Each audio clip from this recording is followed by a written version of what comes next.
电视机前的观众朋友，走进天津卫视的大型情感节目《爱情保卫战》，看看今天请来的几位情感导师是谁？来自松鼠为爱1+1的厉浩洋老师，欢迎厉总。人际关系导师艾米尔，欢迎艾老师。情感导师严品宏严老师，欢迎严老师。著名作家陆琪老师，欢迎。接下来我们一起来分享4位老师的人生智慧，了解一下今天这对嘉宾的基本情况。我们恋爱到结婚，怀孕到生孩子，直到开店之前，他对我都是100%顺，呵护有加。但是开店以后，对我就180度大逆转。他总是觉得我开店后人就变了，对他的态度不够好，没有以前爱他。生活压力太大，店里事情太多太忙，我对他的爱一点都没有变，只是把更多的心思用到了经营店去了。为什么他会变成现在这样？对我不闻不问，不关心不包容，还总是挑我毛病。哥们儿义气，店里的事都比我重要。他不能够理解我现在的压力，让我每天身心疲惫，无力从心。我该怎么办？有请这对嘉宾，有请。王先生33岁，来自四川个体，有请王先生，有请。温女士31岁，来自四川个体，有请。欢迎两位啊！他们跟我介绍说你们是认识了4个月就闪婚了，是吧？对。怎么认识的呢？那时候我在成都约了个网约车，就正好约见他的车，就加了我微信以后吧，后来聊着聊着就觉得这人还是挺好的。婚后的感情特别好，是吗？对。从什么时候开始就突变了呢？因为我们开了个小店啊，开店以后呢，他就总觉得我就没有以前对他那么好了。以前吧，他所有的事儿他都会跟我商量一下呀，就会听我的意见一些。商量。可是现在他就不会了。就拿开店的那个事儿来说吧，他刚开始他是和他朋友就是合伙的嘛，可是开了不到1个礼拜，他合伙人就要撤走了嘛，他投了这么多钱进来，叫我们一下子全部钱都给他。本来之前我们开店的时候就借了一些钱，加上他这个突然又要走，我们还得去凑钱给他，肯定一下子凑不了那么多钱。是，最后我们就是分2次给他嘛，就是我尽快就凑一半给他，然后剩下的就年底了再结给他。就是我给我朋友商量的，但是商量这个事情我没有给他说，因为他一开始就很反对，然后我就没跟他说，我就自己想办法去筹了这个钱给了朋友。我当时就说了，反正他也不着急用钱是吧？我俩现在你要弄这个店，真的很难。你说你现在借那么多钱给他，因为我们2个当初在一起的时候，我父母是特别反对的。我就怕我父母知道他欠那么多债。他们心里面肯定很难过，又会说我，但是你看他们都那么反对。开了个什么店呀？餐饮店，就是做那种羊肉米线的。啊，这个。因为确实很累，因为就我们2夫妻做，后来。这不应该影响夫妻感情啊，没事儿。但是他没有，他就没有接受我的意见。你现在还在纠结他没有接受你的建议呢，是吗？对，我当时也特别生气嘛。我就回家了。我回家的时候，那时候外面不是下着雨吗？我就自己淋着雨回家的，在外面都好久了，他也没给我发信息，没给我打个电话什么的。我是没有给他发信息，也没有关心他怎样，因为店里就我一个人，你知道餐饮要一个人要做，厨房要做，然后外面食堂要做，你要收钱又要收碗这些，全部我做，我确实没有时间。那个时候你打个信息打个电话需要多久时间呢？那我不是把晚上那一餐忙完以后，我就回去找你了吗？但是我到家的时候呢，因为我们住在1楼。我从窗户上看到家里又没有人，客厅也没有人，然后我给他发信息，他也没有回，我就在门口等他嘛，因为我想着刚开业店子，因为这种事情吵架，然后回去父母知道了也不好，我们也没打算告诉父母，我就在外面一直等着他，我也淋了雨的那个时候。我看见他蹲在门口嘛，也挺难背的样子，但是我心里面就想，可能是我的做法吧，确实让他为难了。你们俩今天站在这儿掰开了揉碎了这么一说，是不是觉得特无聊啊？但这只是开店的开始是吧？对，行，我们往后听。还有后来呢？那后来有一次我的手被油烫了，他给我烫的。那我不能是故意给你烫的吗？你是故意的还得了啊嘿！但是他给我烫的都烫的特别严重了。然后当时那个皮就看着就掉下去了。他当时他就说了一句：“你去用冷水冲哎！”可是冷水冲了以后，当时特别疼啊。是，都知道疼啊。赶紧抹烫伤药啊！没有，他也没有说让我用。你去买呀。因为当时都是在饭点的时候很忙，他又觉得我就是不关心他了，又不像以前那样子不在乎他了。那换作是以前的话，那你要是磕着碰着，你都心疼得不得了。我手都烫成这个样子了，你还没有说让我去买个药啊，赶紧去医院。我真的当时痛的，我眼睛看东西都是花的了，我都蹲在那里哭，他也没管。后来我就自己去买药了。不是您烫了多大一块？我看看。这一卷都是。他就总觉得我就不关心他，因为确实那个时候饭点店里忙。确实也有问题，对吧？对，再说了，我得照顾店里的客人啊，我不可能把店关了，把他客人重要还是老婆重要？老婆重要嘛？那不就完了吗？你别说，你听他说嘛。当时出去的时候，人家店里面一个顾客都看见我的手，他说：“哇，你这烫得好严重啊！”他说，然后我就去药店买药了。我去买药吧，本来心里面就特别难过。那卖药的他还拿一个，他说：“你买这个吧，买1送1。”我心想，你这在诅咒我吗？还被烫第2次啊，还买1送1呢。然后我就回店里面，人家那个吃米片的那个，人家都给我拿了一个烫伤药来，我就觉得他还不如一个陌生人。人家陌生人一看见了，人家还赶紧回家给我拿了个药。他说那个药。那我忙完以后，我不是也是特别关心你了？我看了确实有点严重了，当时我就打电话问我医院的朋友，我说这种烫伤怎样处理效果会更好一点？然后我们医院的朋友给我说，他说你用那种蜂蜜调成浆，然后敷在上面会好一点。当时我们又没有这个蜂蜜，我还又打电话找了几个朋友才找到有蜂蜜。但是真的心里面太难过了。难过之后您做了什么呢？我走了。去哪儿了？我回家了。就回家了。你怎么办啊？那我把店收拾好了，我也回去给他处理，然后给他弄了。但是这些事情他总是就觉得我不像以前那样爱他，因为我们闪婚。一直就到生孩子，到我们开拓店之前，都是2个人一直在一起的。就之前都是2个人过得特别好，都是我很照顾他。咱不说之前啊，现在怎么样？还为这些事吵吗？吵啊，那没过多久手又被切了。店里面的事情他做不好，然后有一次我就出去买菜了，自己切点肉，他又把手给切了啊。那我是做不好吗？每一件事情我都在认真的去做。主持人，你不知道他特别挑刺儿。他说你切肉也不会切，怎么也不会做。那天晚上他出去了嘛，他给我切的肉卖完了，那我就自己切吧。切是切了，把自己肉给切进去了，这个肉和指甲都掉了，但是那个血就一直滴一直滴。我就给他发信息，我就让他赶快回来，我说我手被切了。回倒是回来了，拿个创可贴他就回来了。一个小的刀伤，我觉得贴个创可贴就可以了。那你说我的手上做餐饮，我的每个手指头都有切的伤，你那是一块皮或者是一个口子，我这是肉都掉了。行，今天我们听到了2起血案啊，咱说这事儿怎么处理的吧？他拿个创可贴，他给我贴了，他就让我一直按着。对呀，按着他说就不会流血了，但是我都按了好一会儿了，那个血还是要流啊。他说你就按重一点嘛，我就当时就特别用力的按着。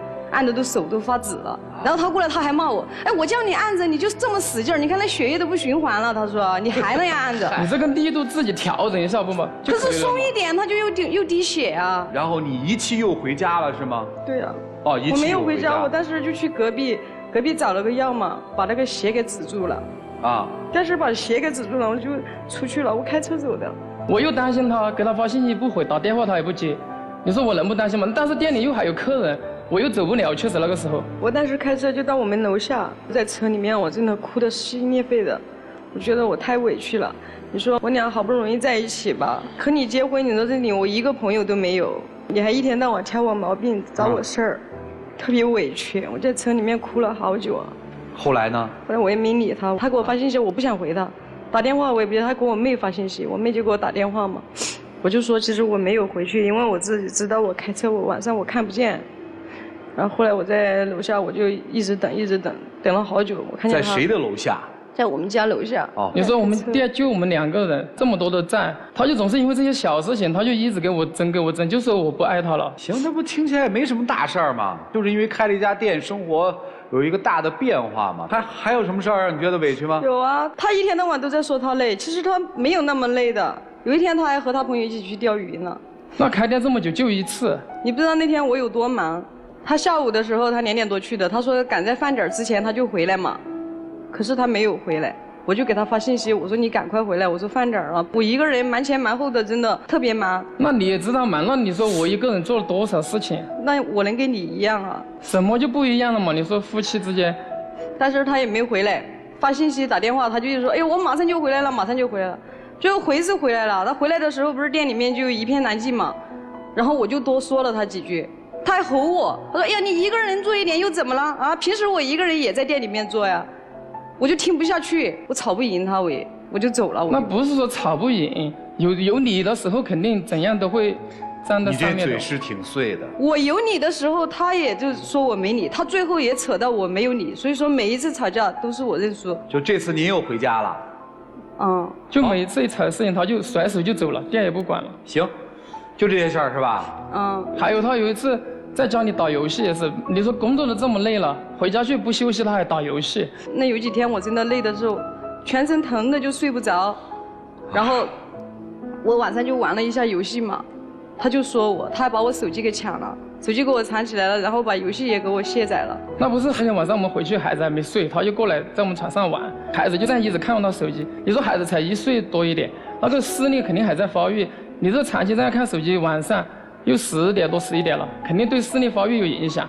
我就让他别玩了，他又说他全身痛，想缓解一下，我累得回去躺，下午就睡着了。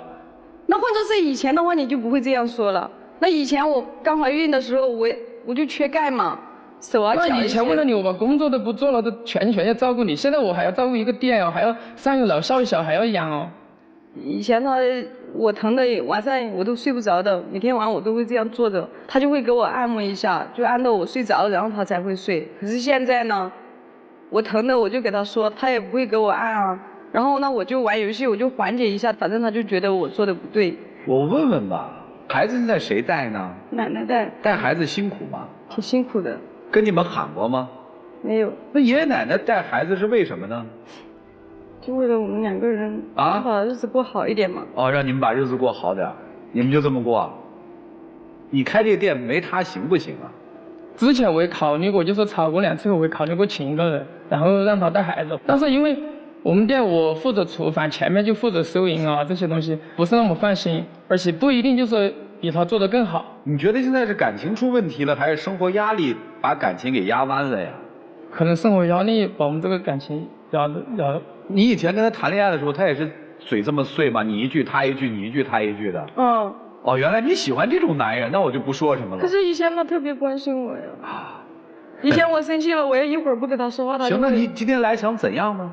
我希望他能多包容我一点，不要总是挑我毛病。理解不了，也包容不了。不要总是挑我毛病嘛。不是，那没办法呀，理解不了，包容不了。如果我这么告诉你，你的打算是什么？觉得我可能会重新考虑一下我们2个人。重新考虑是干嘛？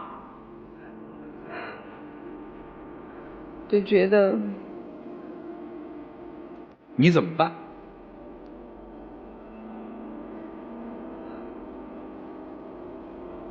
我也不知道怎么办。你有没有担心有一天他承受不了压力跑了呀？也有考虑过。真害怕吗？肯定害怕了。他要真跑了，你怎么办？其实我们吵得严重的时候，我们也考虑过不做这个店了，把它盘出去。但是因为债务都还没有还清，然后压力这么大，小孩啊那些每个月开支那么大，你把那个店的事儿先扔在一边。你觉得你妻子怀孕期间你辞去工作这件事儿，你埋怨她吗？当初是心甘情愿的嘛，并没有埋怨，只是他现在反而埋怨我。所以你后悔了是吧？有一点吧。所以这个店你现在的心里面是说，如果当初怀孕的时候我没有那么体贴，我不辞去工作，可能不会走到我要去开一个店，不会跟朋友闹掰了，不会生意这么难做，不会生活有那么多的债务压得我喘不过来气，然后你现在还这么对我，一点都不理解我，因此我可以理解你心里是有怨气的吧？你说完全没有，是不还是有一点吧？再好的感情，有的时候就是被生活的这些细节像沙子一样给你磨平了、磨没了。真的解决方法，听听4位老师的，一起进入丘比特问卷。老王，我看了你，我真的是着急，你知道吗？我想到是什么，你就像是武大郎开店，哎，你要找一个貌美如花的老婆，那你为什么不找一个孙二娘那样的凶悍、泼辣、粗壮，对吧？刀随便砍没关系，你为什么不找呢？你喜欢这样的是不是？是你追的吗？对。那你既然是想要他，人家也没有像潘金莲一样到外面沾花惹草吧，还帮着你干所有的活，是不是？早上6点钟起来，晚上到10点多，你还想啥？你自己的选择好不好？你想全占，又要貌美如花，又要会打扮，是不是？还要是能泼辣，你想得美啊！我送你3个词：好朋友。我好朋友，我怎么能对不起他呢？什么叫好朋友？好朋友是在你危难的时候两肋插刀的，是不是？不是见到危难他先逃，把你扔在火坑里边还要撤资，对不对？他感觉到可能不挣钱，那这个时候真是朋友，对吧？迎难而上，替你一起扛一起干，是不是？那个时候你好朋友走了，结果你的好老婆上了，对不对？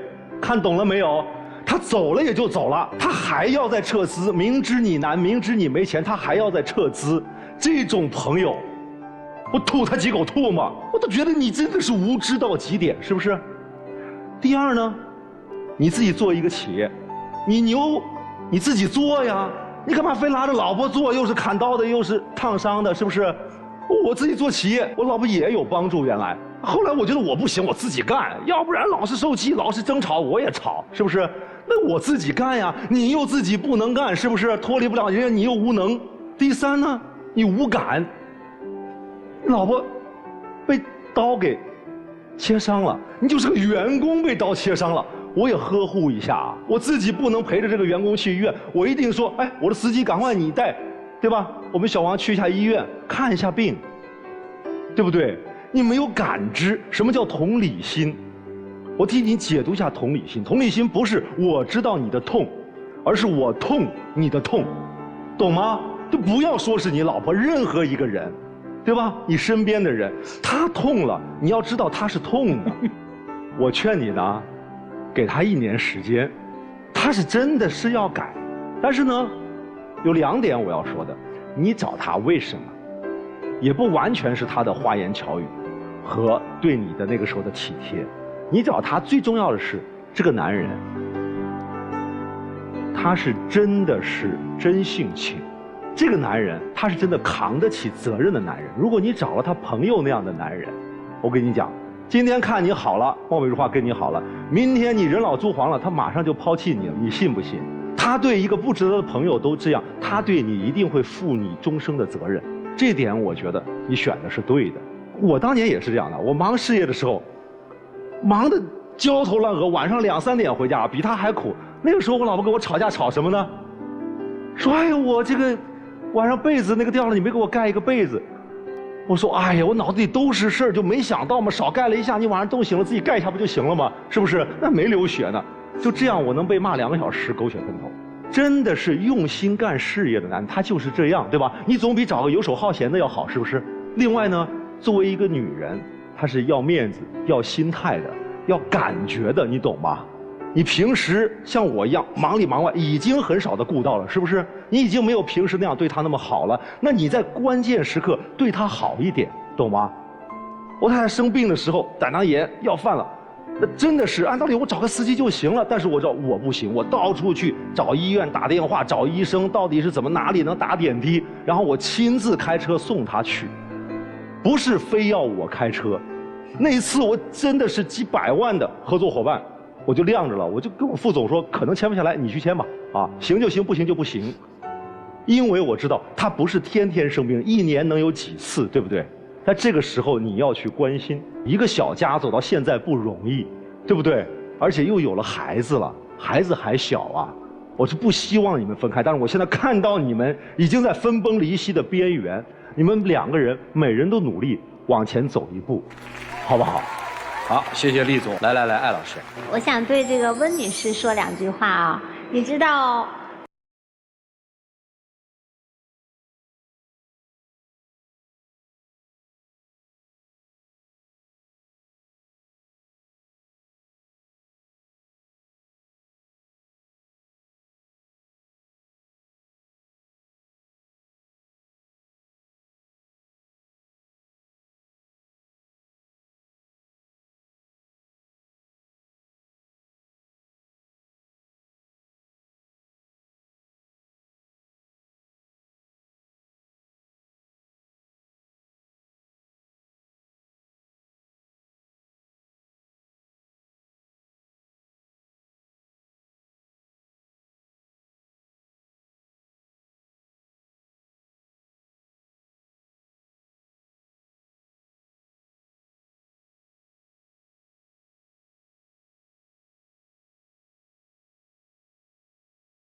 日子，但是平淡的日子。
身边的人对你太好了，你爸妈也好，老公也好，所有的人都宠着你，所以你才会有那么多的委屈。你的委屈不是从苦来的，真正过苦日子的人没有那么多委屈。为什么？没时间委屈。你老公不委屈吗？那么多年好兄弟，6天钱要回去，委屈不委屈？肯定委屈。想不想哭？不能委屈啊，怎么办？店就在那边，钱借了，老婆孩子在那边，过苦日子的人没有委屈可言。为什么你觉得他变了？他是变了吗？以前他是用我搂着你，我抱着你，我陪着你的方法，我保护你。现在我去赚钱来保护你和孩子，也是保护。你委屈我能理解的，其实我真的可以理解你的委屈，但是你所有说的话里面只有一件事情我是不能接受的，是什么？你居然承认了我什么都不行，你凭什么承认你自己什么都不行？你在你的人生里面，你居然我这个也做不好，那个也做不好，反正我不行，这一点是不可以承认的。你老公可以相信眼泪，人生不相信眼泪。你对你老公可以哭，今天我说句不好听的，你老公跟你离婚了，你怎么办？你怎么哭？哭给谁看？对吗？所以不要承认自己不行，找到自己人生的定位，这才是你真正重要的事情。不要天天在哎呀这个委屈那个委屈，想想我能干什么，不一定要帮他干。第二个，你千万别觉得是开店的事，真不是开店的事。是什么事儿？你不会吵架。什么样的人不会吵架？讲道理的男人不会吵架。他要听道理吗？他吵架是为了解决这个事情吗？他如果吵架是为了解决这个事情，你跟他讲道理没问题。你今天是在公司里面你吵架讲道理，我觉得你 OK 了，没问题啊，因为大家为了解决问题。你老婆是为了解决问题吗？她是为了发泄情绪吗？会吵架的男人是怎么？会吵架的男人是主动挨骂，你骂我2句，我就听了，我就忍了。哎，哪一天你憋不住，你受不了，你也可以吵一架。他也就听了，也就忍了。这是会吵架，为什么？彼此都是我愿意当你宣泄的那个人。为什么？因为夫妻嘛。说白了，到最后什么叫精神上的相互支撑？不就是这个吗？有很多事情解决不了的，忙怎么解决？欠钱怎么解决？解决不了。不就是我憋屈的时候，你替我唠叨两句；你憋屈的时候，我让你骂两句，不就完了吗？说白了，你们两个人，一个要学会自己的情商，怎么样让老婆宣泄她的情绪；另一个，你给我好好去找一下你人生定位，千万不要明天再站在一个台上，跑来跟我们说我就是不行。没有人有资格到30岁再做公主。就这样，谢谢。好，谢谢陆琪老师。夫妻之间吵架最要解决的是什么呀？我们要做的第一件事情，只要抚平情绪就行了嘛，就是哄嘛。哎呀，都烫成这样了，疼不疼啊？给你吹一下啊！不行，我那儿端碗米线、端粉去了。他还有什么呢？没有那么大的事儿，对吧？你可以撒娇，这是女人的权利，但是你要有撒娇的能力。很简单，陆琪老师说过了，其实女生需要独立，学会自己独立。我建议，如果你别说你有没有工作，就现在的这个状况，可以试着做一个情感上面的跟他的脱离，去找一份工作自己干一干，了解一下社会，重新看一下社会，在社会上吃点苦，在生活里吃点苦，你再重新审视这个男人，你可能得出一个不一样的结论。如果你还爱他，你应该在特别忙的时候，也不要忽视了这个女人的个性，因为她是你的老婆。如果可以的话，早点找个人帮你，让她开始跟社会有接触。接下来的时间留给你们，一起进入真情60秒。老婆，这么久以来，确实可能我有些时候忽略了你的感受，但是我们的生活压力确实是特别大，这个你也理解。所以说，在以后的不管工作还是生活当中，我们的相互换位思考一下，多理解一下对方，多包容一下。我觉得我们的日子还是会越过越好的，并不是说非得一个小事情就吵到要离家出走，好吗？我就希望你以后理解我一下，不要总挑我毛病，就是花点时间陪陪我。说开这个店，自从开店以后，没有陪我逛过一次街，看过一次电影。现在我就觉得在你心里面，店比我重要。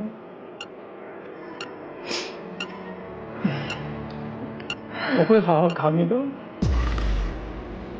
谢谢两位，请回吧。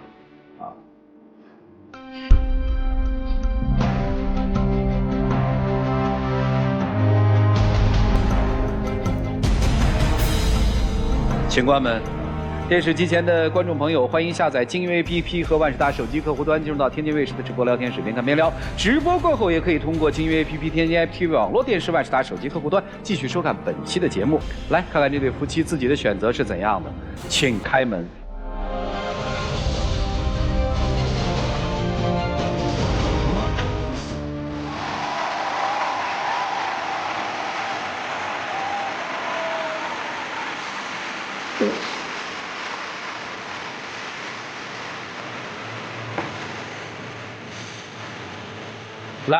来，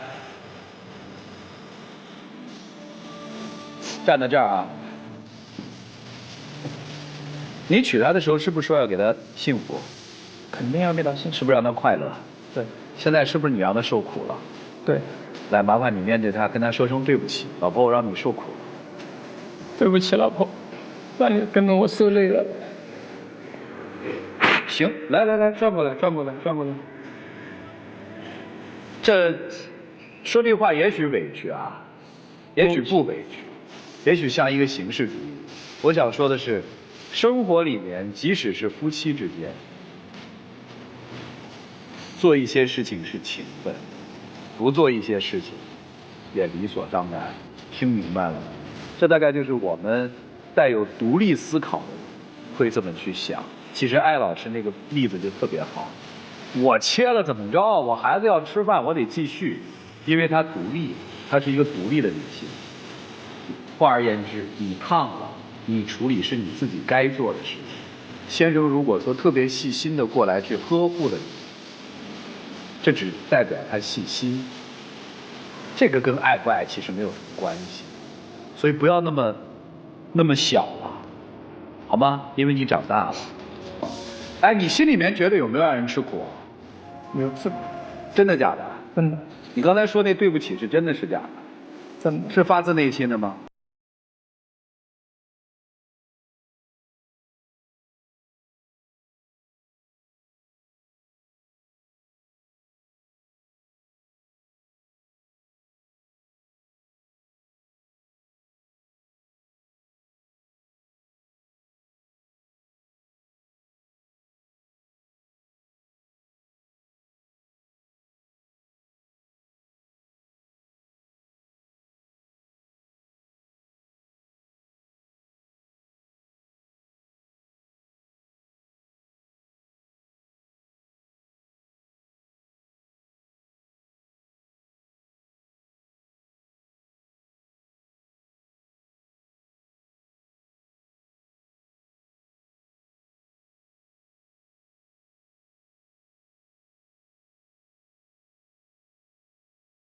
各位请看，我们在一起1年多了，刚。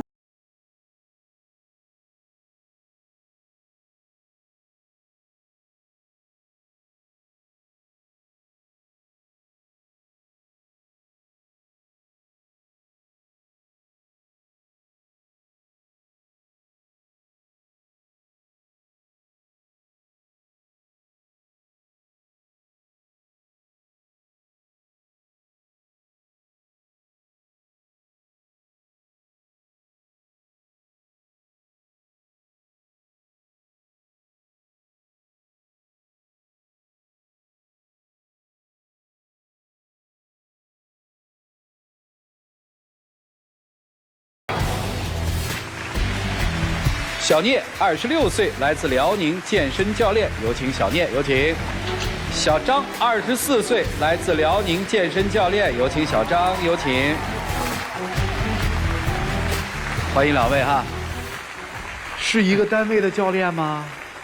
对。曾经是，现在不是。他给的是标准答案是吧？对，因为我现在前2天不干了啊。为啥不干了呢？是因为我有别的就是职业，就是模特，然后我就现在专心在做那个模特了。这个谈了多久啊？谈了1年多，但是认识了5年左右。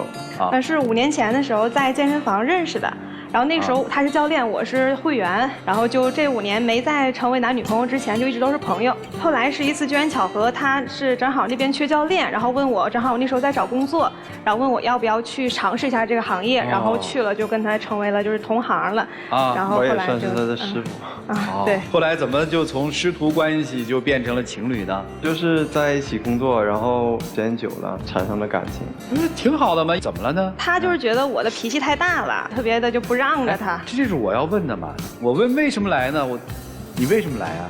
因为我想跟他在一起嘛，但是他觉得我们之间有问题，但是身边朋友就是解决不了。他说想来，然后我就跟他来了。那我就简单说几件事吧。第一件事就是我俩在刚交往不长时间的时候，她跟她那个前男友有联系。第1次我俩也小吵了一下，然后第2次又联系了。然后他每次犯错的时候，他先炸完之后，然后再反过来说我一些东西。那个时候是我俩都刚来沈阳，然后那个时候我前男友是问我在不在沈阳，就是简单问候一下。但是可能是我联系前男友确实不对，我说你要不开心，我就不聊了。我承认我脾气确实不好，然后我有点生气了，但我还是哄他的第1次。然后第2次是什么？他就非说我半夜回我前男友信息，真不是，那是半夜的时候我就睡觉了，然后前男友又问了一句，说那个因为我在沈阳时间长，他就问了一句这个区这个工作是不是在这儿？然后我就半夜我起夜看到了，我就回了一下。他可能就半夜看着我看手机，他就问，他迷迷糊糊的问，他说谁呀？我半夜我也不能跟他说，我说我前男友不又吵起来了，我说那个同学，然后我就想明天早上跟他说，早上起来我就上厕所嘛，我回上厕所回来跟他讲啊，人都没给我时间，然后他就拿着我手机下楼了，说咱俩分手吧。其实我生气的点不是因为那个他联系前男友，我觉得就是他可以把这个事情跟我讲明白，在之前就跟我讲，然后他第1次发生之后我俩小吵一架，然后第2次又让我逮到了，然后我就有点炸了。哎呀，你看他用这词儿，你说说看，还逮到了，他干嘛了就逮到了呀？再一个就是，我觉得咱俩之间每次吵架的时候，你都会就反过来先生气。就是其实我倒无所谓，我觉得你挺所谓的。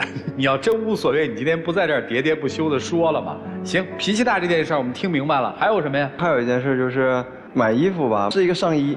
他试上衣的时候，我说：“哎呀，你这个地方显得这个特别宽，别的女生穿可能会比你好看一些。”然后他就炸了。你听见了吗，主任？他说别的女生穿就好看，就是他陪我去逛街，他是怎么逛？这边拿着手机扒拉着抖音啊。我说宝宝，这个好看吗？还行。啊，第二个，有点显腿粗。就我说你怎么那么敷衍我？然后我还是没生气，然后去试衣服，然后我试衣服他就说。哎呀，你看你这衣服，这是显得你这儿肉多，而且你这儿跟别的女生不一样，你也没有腰，你别的女生穿都比你好看，你别穿这衣服了。那我能不生气吗？你要是说你就这衣服不好看，我行，那我就可能我有点小任性就算了。你就明显说你穿这衣服不好看，那我肯定生气，我怎么没有腰了？我这长得什么样没有腰？我一开始说。给你说裤子的时候，我说这不行，那不好看，这不好看，然后你说我这个太敷衍了，然后我现在给你个实质性的，然后你就说我那。你可以给我实质性，你说这衣服怎么样？你干嘛拿我跟别的女生做比较呢？那我这个身材跟别的女生不一样，那我穿什么都不会好看。我要是能说过你，我今天就不在这儿。你就是没有理。你说下一件事儿，说下一件事儿。然后就是我俩吵架，他甚至让我去做一些过分的事才能原谅我。就比如说下跪什么的。为什么事儿让你下跪啊？不是这个，其实我觉得就是下跪之后他没有原谅我。你怎么不讲什么事儿呢？他没有原谅我，然后不原谅我，然后我就生气嘛，我就当时我有碗放那儿，我就一手拍那儿，然后这个地方划这么长口的，他才原谅我。什么事儿啊？你说什么事儿？是因为我跟那个一个前台小姑娘吐槽，就我那两天跟她吵架了。吵架是因为什么？因为她跟一个小男生之前在场地里聊天。你跟其他一个女生说那女朋友的问题就不对呀，就是你有必要吗？我只是讲就旁敲侧击。你为什么要跟他讲？你为什么旁敲侧击？为什么是在给自己？是在同事之间跟女同事之间就可以这样去聊天吗？就是你现在有女朋友，你就可以在同一个这个公司里面去跟其他女生说，我跟我女朋友生气了，哎呀，我好烦呀！你不觉得这事儿特心机吗？还有就是在场地，我跟其他男会员，我要是有背着你的意思的话，那我就不可能在同一个场地了呀。确实，前期的时候吧，是因为那个小男生长得比较好看，他不想让我去去所谓的去服务那个会员，但是我们那个就是必须要服务每一个会员嘛。第一次问的时候我说同学，后来第二次问我也说了。然后说完之后，那他知道我这个事儿之后跟女的去聊天，那你报复我呢？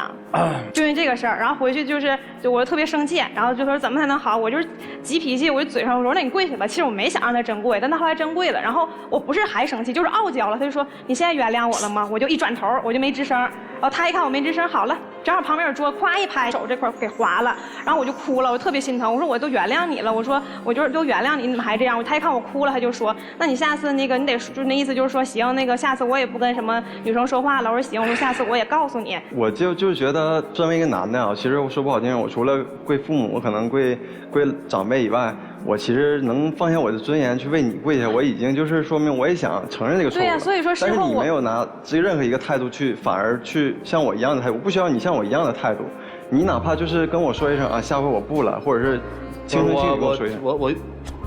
我由不住的，我就得打断一下了啊。自己的女朋友跟一个陌生的男人说句话怎么了？其实主持人正常跟男的说话其实无所谓，但是他一开始跟我说是同学，这不重要，怎么会问呢？特别信任，比如说我在一个教练场里面，我碰到一个女生，我是一教练，这是一个健身的女孩子，我跟她说两句话，怎么会问呢？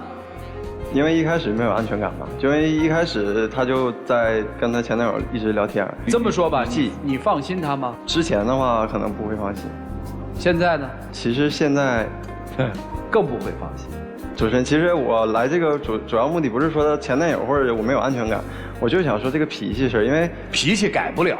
往下说吧。然后就是他是模特嘛，然后他1点去会接拍摄，但是我们跟父母定的是5点左右吃饭。然后我妈也是个急性子，每次都4点半开吹，然后每次就是她都迟到，因为这事儿，然后我就挨着我妈这边说，然后又挨着她生气。我跟她讲说咱下回快点行吗？然后她就开始不乐意了，说那怎么回家吃个饭晚半会儿怎么了？我说让长辈等着不好，因为毕竟咱俩刚相处1年，不像5年10年要订婚或结婚。我说咱早点，然后他就炸了。因为他也经常去我家吃饭，就是他去我家不管晚多久啊，就我妈和我爸从来不会说就赶紧打电话说你们快点回来。就我有点不理解为什么就是一家人就是要因为时间这个事儿，就是你晚回来半个小时你就不行了。然后他是什么？他特别把这个事儿放大，他站在道德最高点指责你说你看着吧，你没有时间观念是吧？那你以后做什么事儿你也成不了，你谈生意你也谈不了啊。就这一个事儿，他就会跟我说的，我就是人就不行了，就什么事儿都做不了了。就是他怎么说？他也不是大男子主义，就有一个事儿特别奇葩。我自己拍照片，他觉得我拍照片风格不好看，他说你拍照片太网红了，你拍点可爱的不行吗？你老拍侧脸干嘛呀？哎，我说我拍什么脸，就是这个怎么就是成了问题了呢？我侧脸好看，我愿意把自己侧脸发给朋友圈啊。他就做了一个什么事儿，你都想不到。他把我2张照片，一个他喜欢的，一个我喜欢的，发到他的朋友圈里，让他朋友看啊，你们帮我看一看，你看我女朋友陷入了一个拍照误区，你们看看哪个风格好看。哎呀，你至于吗？就是我一个拍照风格的事儿，你也要管？我其实当时只是提一嘴。你看了吗？就你总是这样，你看总是你提一嘴，你提一嘴，那你如果你真的只是提一嘴，你有必要发朋友圈吗？就这个事儿，他跟我纠结了好久。还有一件事就是我俩买东西嘛，我给他买4000、3000、5000的什么包啊，或者鞋子啊什么，都随便买。然后我有一次我喜欢打游戏嘛，我没有其他爱好，除了健身打游戏，我也不抽烟不喝酒。然后我就寻思我买个电脑吧，还不用他买，我说我自己买个电脑。然后他就炸了，凭啥我给自己买电脑不行，还得由着你？我为什么不想让你买电脑呀？你还好意思说？就是他骗我。之前有一次我给打电话，我说你在哪儿呢？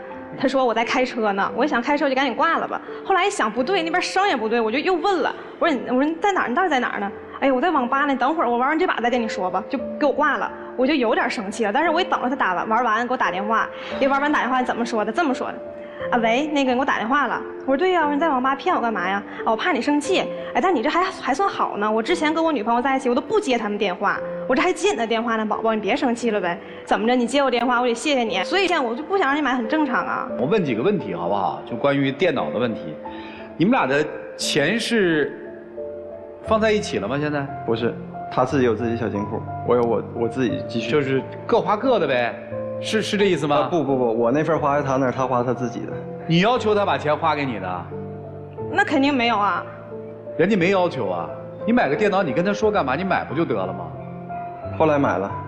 对啊，那你买不就得了吗？你知道他是性格的脾气，买了你为什么非要去跟他说我要买个电脑呢？我要不买他的脾气能把电脑砸了，就是真的这样，他脾气特别冲。不是，你就买回来不就得了吗？后来买了，然后立的那个。买了以后就砸了。立的字据，立的那个。谁让你立字据啊？是我吗？为什么买电脑要立字据呢？我没让他立，他自己为了哄我。他说：“宝宝，你为什么不想让我买电脑？”我说：“我怕你买了以后不陪我。”他说：“那这样，我给你立一个约法3章，你不带来了吗？”在哪儿呢？我看看。在这儿。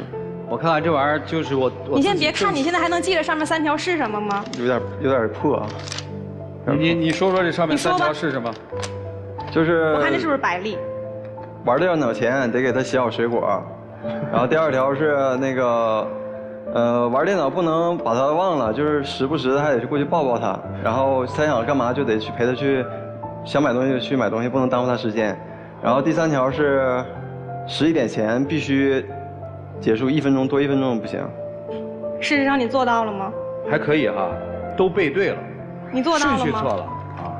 就是他有，就是为什么我就是他特别的轴，他不承认自己有，就是他不觉得自己有问题。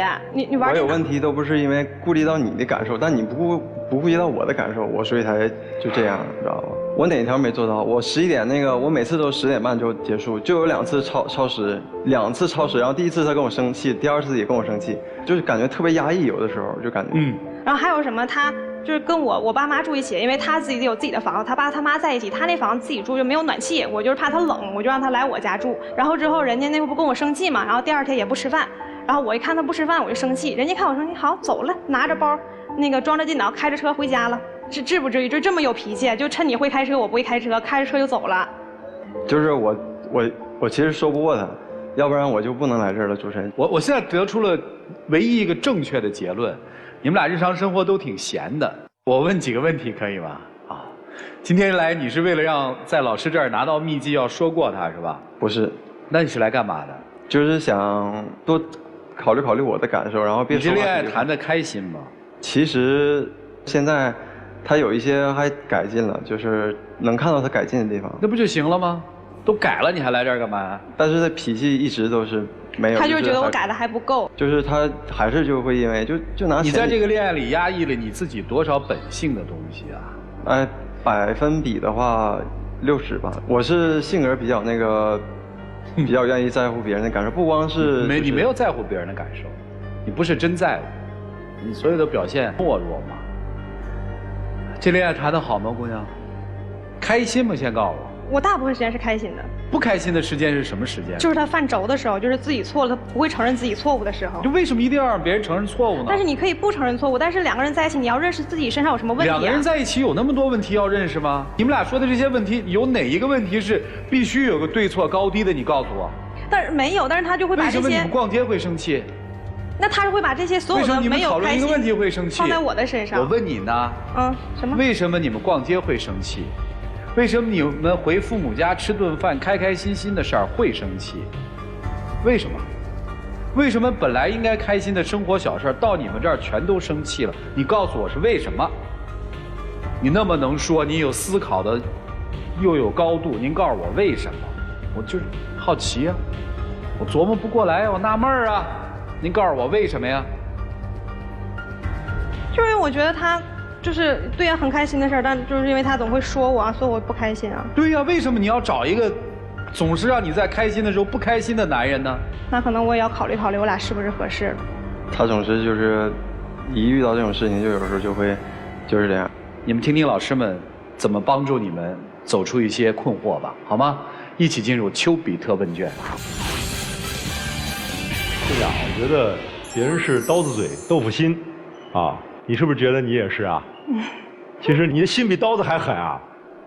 让一个男人下跪，不是你自己不觉得在侮辱他的时候，你把自己也侮辱了吗？然后你还说那个纸条说，哎，根本不是我让你写承诺，你自己要写的。如果不是你那个悍妇的气场把他压到那个程度，他会写吗？你跟他在一起说话的时候，你看你哪句话饶他了？你别说没饶他了，你连我们主持人川哥都没饶，他说一句你顶一句，他说一句你顶一句。我没有吧？你都没有觉得他说的是对，然后全部都是给自己的解释。我说的不一定对，解释。你说他啊，对吗？等到他已经在那儿委屈无比的来这儿稍微倾诉一下，你想你压抑了他那么多年，你让他放松发泄一下不好吗？结果你一句又一句，一句又一句，你连一个迟到，对吧？让老人等，你都觉得没问题啊，很正常啊，老人就应该等啊。你的价值观里边，你就是王道。而你自己有问题的时候，不管是半夜，你前男友，对吧？给你发个工作的短信，我的天啊！铁嘴铜牙纪晓岚说过一句话：事出反常必有妖。半夜聊天聊工作，又不是说必须得今天晚上解决的，对吗？如果你坦坦荡荡正大光明，你就说实话呀，我干了什么不就行了吗？是不是？当你说假话的时候，我们不去需要证实什么东西，就是你心中已经觉得有问题了。在这个时候，你都还没觉得自己有问题，你仍旧是王道，对吧？就像小男孩说的一句话，每次都是你炸了，你错了，都还是你炸了。你有没有发现，他要不流血，他下跪，你还没饶他呢。所以你想一想，你自己，你的这个世界观，你的这个价值观，到底应该怎么样才是对的，或者说是公平的，好不好？小伙子，你不能做你自己吗？然后用一种正常的方式跟他去交往，长得吧也不差，是不是？拉出去也不是娘娘腔，对吧？也不是很丑，带着出手，对不对？又是健身教练，然后还这么乖，谁不爱呀？好好想想吧。谢谢栗总，艾老师。听他们两个说下来，是女孩子说得多，男生做得多，女生在这段关系里享受得多，占有得多。男生是付出的多，委屈很多，所以我预判一下你们两个的关系啊，应该还会持续一段时间，但最终应该是男生会觉得累觉不爱，开始的时候是爱觉不累，后来慢慢的会觉得累觉不爱，提分手的应该是男生，这是我的一个预判。如果女生没有改变的话，跟前男友联系是一个非常大的忌讳，必须是拉黑删除，一句话都不能说的，这是我的一个观点。不是说你们两个有没有不正当的关系，是因为这件事让你的男朋友，让你爱的人不舒服了。有什么不能删的呢？不要说半夜发是聊什么了，不是内容的问题，是他们两个孰轻孰重的问题。包括逛街买衣服，毕竟男生花的钱、花的时间、精力陪着你，他已经做到了98%，你都不说，就因为有2%没有夸你身材长得有多么美，你就觉得很不高兴，还要给他发脾气。包括买电脑这件事情，他是一个成人啊，我自己的孩子要玩电脑，我会把电脑给收了，但是我跟他说了，18岁之后，如果你自己挣钱玩的电脑，没有任何人可以干涉你，这是你的自由，这是你的权利啊。你想找一个说以后每天从来不看电脑只看你的男人，这是不可能的，我可以告诉你，世界上没有这样的男人。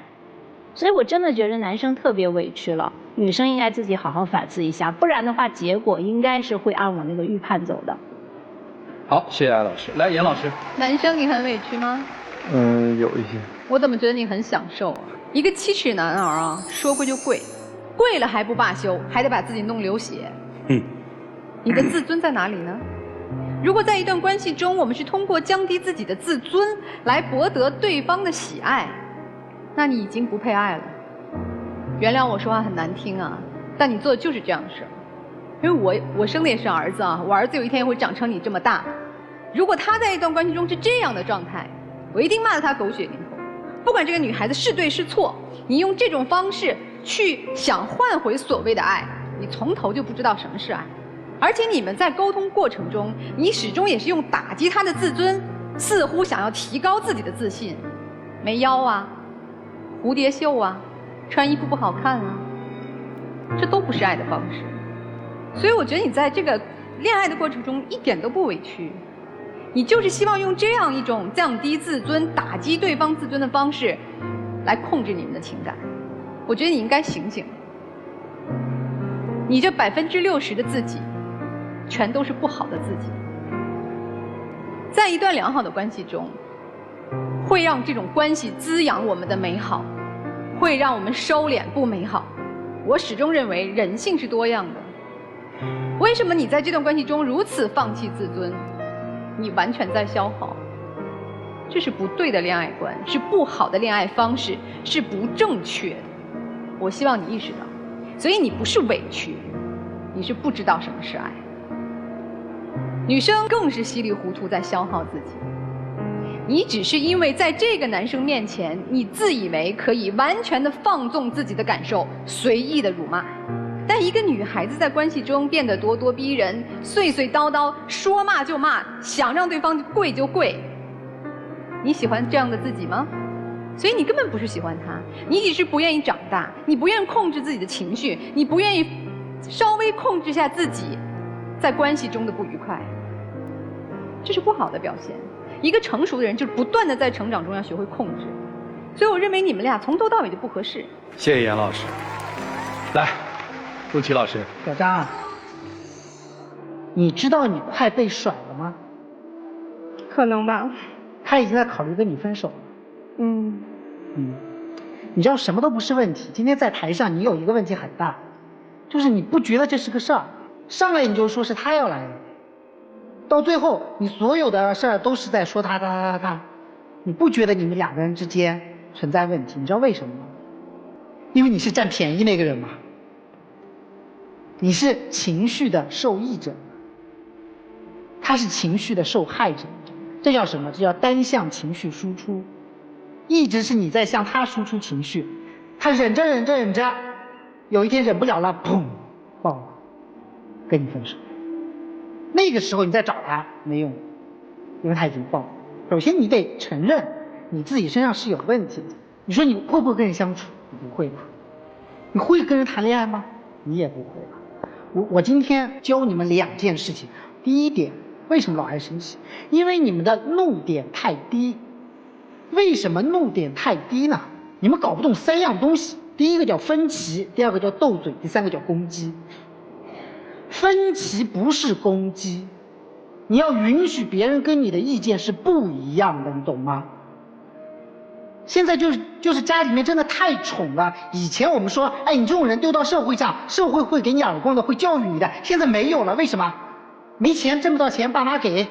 啊，老板不好好炒了，老板太宠了。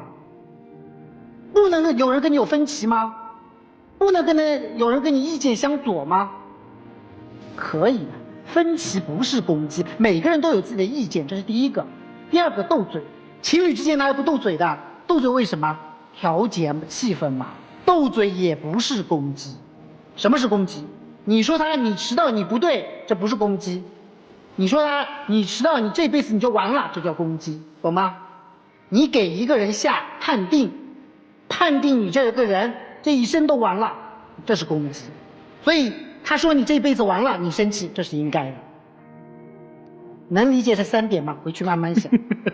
第二个，你不会表达，姑娘，你上来嘚不嘚，你觉得自己特会说对吗？你不会说，为什么？你说那么多你没用，如果有用的话，需要你这么跟他说话吗？你不会正确的表达，你只会从嘴里面冒各种字眼，越冒越多。你以为我速度快，我讲得多我就赢了？赢了他改了吗？他改不了啊。什么叫会表达？提出你的需求。这2条今天我教给你们，你们回去好好想想，没别的，就这样。好，谢谢陆琪老师啊。你的父母对你宠得已经没边儿了。我们不说基本的矜持嘛，父母怎么可以允许一个未婚的没有什么名分的一个男生住到自己的家里来跟自己的女儿住在一起？那我就明白了嘛。他的放纵，他的任性，他的所有这一切是家庭嘛。小妹妹，你被家里宠坏了。我建议你们啊，我有一个建议，就是我们重新先做一个独立的人，再去谈恋爱，要有基本的底线啊，姑娘。其实今天来这个节目也不是为了数落你啊，或者是怎么样也好，因为我觉得有的时候想跟你讲一些就是所谓的道理啊，或者是咱俩一起就是解决问题啊，那你总是会就是跟我说，就会是以爆炸来收尾，我也不敢去跟你讲这些。其实我就希望你能在咱俩共处的时候，能稍微收一收你的脾气也好，或者性格也好，就互相为对方考虑一下。因为这样的话，我觉得不会特别累。然后就是我也希望就是我们2个就是也互相考虑这个我们俩适不适合在一起。就是怎么讲，就是可能老师不说的话，我可能不知道，就你跟我在一起一直没有做你自己吧，就是希望你能做你自己，然后就是希望你能做你自己吧，然后我也会去改我的脾气。谢谢老妹，请回。谢谢你们啊，请回。谢谢。哎呀，好了，电视机前的观众朋友，我们唯一节目的官方报名热线是0223606301，有情感困惑的观众朋友可以来电报名咨询，我们不收取任何的费用啊，如有收费定是诈骗。接下来咱们看年轻人的选择吧，来，请开门。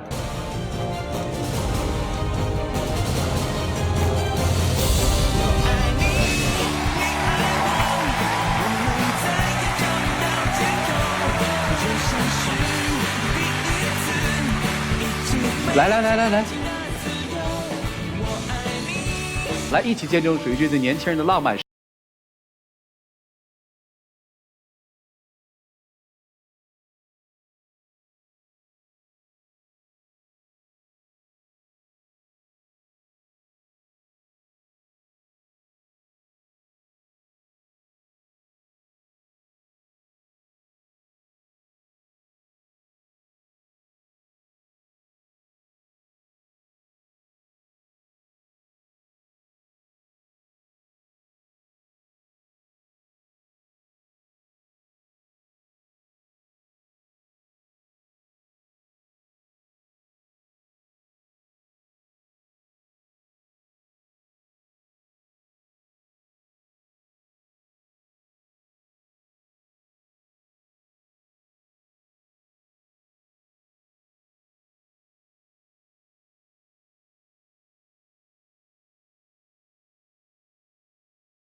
有网友向我们提问说，结婚5年了，可感觉越来越远了，也发现人生观、价值观都差好多哦，我该怎么办？